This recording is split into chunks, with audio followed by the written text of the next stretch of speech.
dua tokoh Nasdem mengundurkan diri. Dalam hati saya nggak percaya. Tapi kalau ini betul-betul mundur, waduh, setengah kiamat Surya Paloh. Setengah kiamat Surya Paloh. Tapi ini kan yang hilang. Dan begitu ada figur populer seperti Anies itu masuk ke nomor 1, istilah membajak proses ini begitu ya. Pertanyaannya, apakah partai politik menyadari itu sehingga haknya menjadi pemimpin, menjadi orang nomor 1, padahal mereka sudah masuk ke dalam kaderisasi yang luar biasa. Hilang mereka. Yang waras tidak boleh mengalah terhadap mereka para pencoleng-pencoleng agama yang menjadikan agama sebagai alat politik.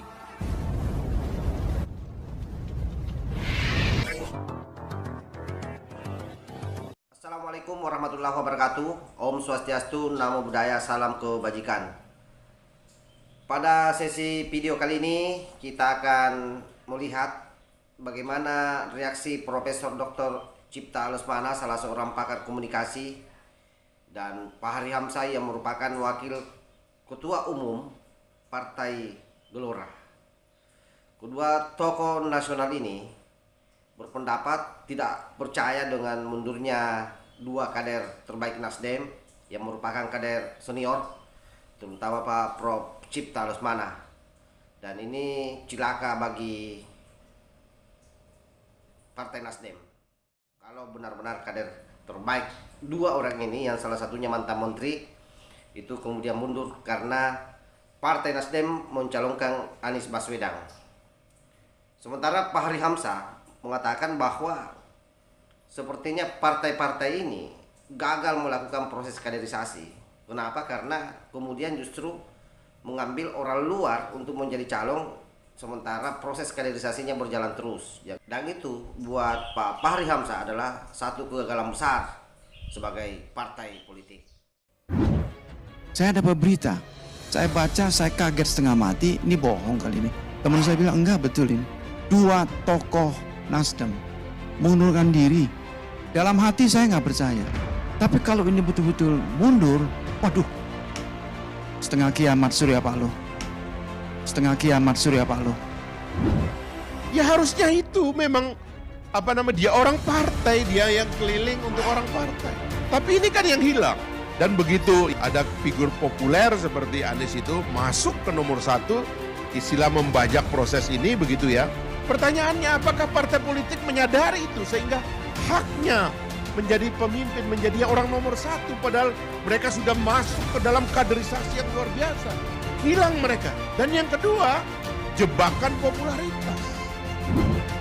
Siapa presiden kita? Pak Anies ada di partai mana? 2024 pilih partai mana? Berarti presidennya siapa? Luar biasa. Pak Anies akan segera memulai pidatonya. Oh, yang saya katakan ini nggak salah. Kalau yang saya katakan ini nggak salah, tolong tarik dulu. Karena ini nggak ada dalam skedul, KPU nggak terlibat, Bawaslu tidak terlibat.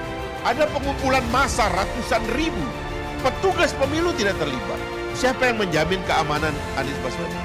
Padahal harusnya orang-orang ini, orang-orang terbaik bangsa kita ini harus dijaga juga, karena adalah perlindungan kepada calon. Dan sekarang dijaga secara partikelir. Nggak boleh kita biarkan seperti ini. Ini kan karena belum terjadi. Karena kalau semakin berbasis perasaan politik kita mengarah kepada politik identitas, kepada SARA, maka yang kita pelihara ini adalah api dalam sekam yang suatu hari bisa meledak dan kita semua jadi korban. Nah, ini menurut saya metodenya perlu diperbaiki gitu loh. Karena kalau tidak, ya sekali lagi ada kecemasan saya bahwa tumpukan kemarahan ini bisa mendatangkan korban. Saya nggak percaya dalam hati. Betul apa enggak? Itu Enggar katanya, Enggar yang didudukan sebagai Menteri Perdagangan waktu itu lagi Sarwono bukan ini? Oh maaf, Siswono 2. Ini orang lama keduanya ini. Kader yang disayangin saya tahu sama Pak Surya Paloh ini. Mengundurkan diri.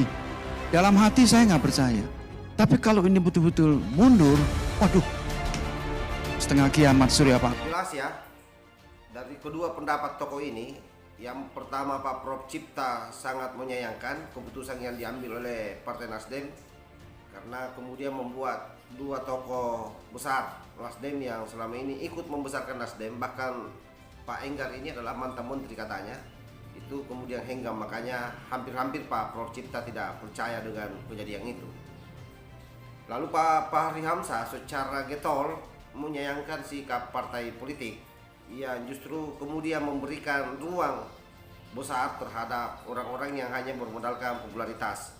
Sementara partai katanya sudah melakukan proses kaderisasi secara berjenjang dan secara terus-menerus. Dan inilah kegagalan partai politik menurut Pak Fahri Hamzah. Jadi seharusnya yang menjadi calon-calon presiden itu adalah mereka-mereka para tokoh-tokoh atau top-top leader di setiap partai, bukan orang-orang yang hanya bermodalkan popularitas. Apalagi beberapa hari yang lalu juga Pak Fahri Hamzah ini sempat mengkritisi bagaimana kinerja Anies di Jakarta. Dan saya kira bukan saja Pak Fahri Hamzah, kalau kita bicara Anies Baswedan ini, kehebatannya cuma satu, yaitu pandai menata kata, menghipnotis masyarakat secara luas. Dan orang-orang awam yang minim analisa, minim informasi soal bagaimana sebenarnya Anies, tentu dia hanya melihat bagaimana gestur tubuh Anies yang memang secara fisik dilihat gagah, cocok menjadi pemimpin. Yang kedua, pasti akan melihat dari caranya Anies berbicara yang memang kedengarannya santun, tertata dengan bagus, dia punya bahasa. Padahal rakyat lupa bahwa ketika ada orang yang terlalu menginginkan sesuatu, maka sebaiknya jangan diberikan. Yang juga tidak mau, jangan dipaksakan. Dan itu jelas hadis Nabi. Oleh karena itu, saya kira Pak Fahri Hamzah ini pada sesi ini kita harus hormati pendapatnya, dan kontesnya sangat benar sekali bahwa Anies Baswedan ini hanya bermodalkan popularitas karena memang kinerjanya di Jakarta hampir tidak ada. Karena itu Pak Jokowi setelah selesai pelantikan Pak Heru Budi kemudian menitipkan 3 hal. Yang pertama soal bagaimana Pak Heru ini mengurai banjir, yang kedua soal mengurai kemacetan, yang ketiga soal penataan kota. Artinya 3 hal ini yang menjadi kebutuhan orang Jakarta, masyarakat Jakarta itu gagal dikelola oleh Anies selama menjadi Gubernur DKI Jakarta. Wallahul muwaffiq ila aqwamit thoriq. Wassalamualaikum warahmatullahi wabarakatuh. NKRI harga mati. Salam Nusantara. Tanahku yang ku cintai,